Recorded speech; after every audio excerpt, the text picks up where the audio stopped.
Florence Dowrick, a MajorTim.space honorary young ambassador, and this is Ellie Taylor-Brewin, a MajorTim.space young ambassador. Today, we're at the UK Space Conference and delighted to be interviewing Meganne. Meganne, would you please introduce yourself? Sure. So my name is Meganne. I'm a member of the European Space Agency Astronaut Reserve, and I'm also Senior Exploration Manager Commercial at the UK Space Agency. I've read that you are currently working as Exploration Commercialism led for the UK Space Agency. Could you explain what this role involves and your typical workday? Yeah, at the UK Space Agency, I'm in the exploration team, and I'm looking at the future of exploration and what that means.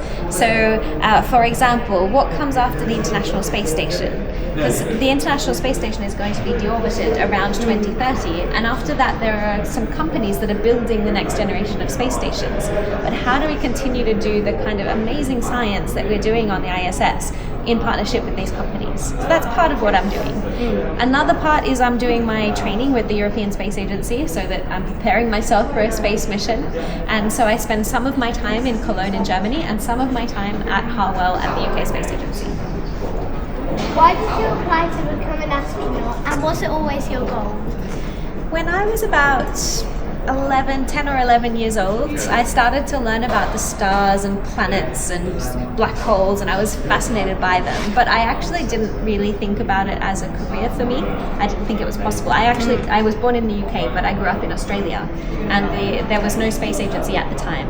And so it just didn't cross my mind as a career that I could do. So then I went off and did something different. I did engineering.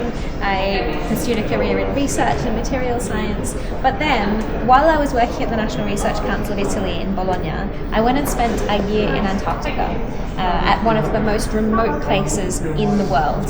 And there I was running other people's experiments. You know, people would put their life's work into designing these experiments, but they couldn't be there to be the hands. That's what I was doing. And I loved that. I loved being the custodian of other people's experiments. I loved working in this small international team. And that's exactly what astronauts do up on the International Space Station. So I decided that that's what I wanted to do. That was the next step. In November 2022, you were selected as a member of the ESA Astronaut Reserve. In January 2025, you began the first of 3 2-month Astronaut Reserve Triumph programs at ESA's European Astronaut Center in Cologne, Germany. How have you found the experience of training so far, and has it been more physically and mentally demanding than you had initially imagined? Training has been amazing, and I was really looking forward to it for good reason as well, because I've had a fantastic time. So far I've done that first block, and we did things like biology, both in the classroom and in the lab. We also started our training underwater at the Neutral Buoyancy Facility, and that's where you learn to do spacewalks because you use the buoyancy of the water to simulate a zero-G environment. I also learned about all the history of human spaceflight. We've had winter survival training, and we learned some things about space law. So it was a huge variety, and it wasn't that any one of those subjects was more difficult than I expected. It was probably what I was thinking, but I think it was the variety. You know, one moment you're in the pool doing spacewalk training, the next moment you're learning about space law, and then you're in the lab doing biology experiments. So I think it was changing between all those things that was the challenging part. Do you feel that you've experienced any discrimination when applying to become an astronaut because you are female? And how far do you think equal rights have advanced since the beginning of space?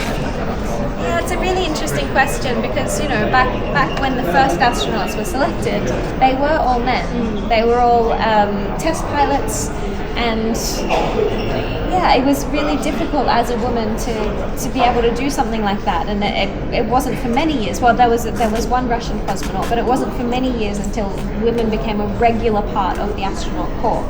And even the last class of astronauts, of which Tim Peake was a part, there was only one woman.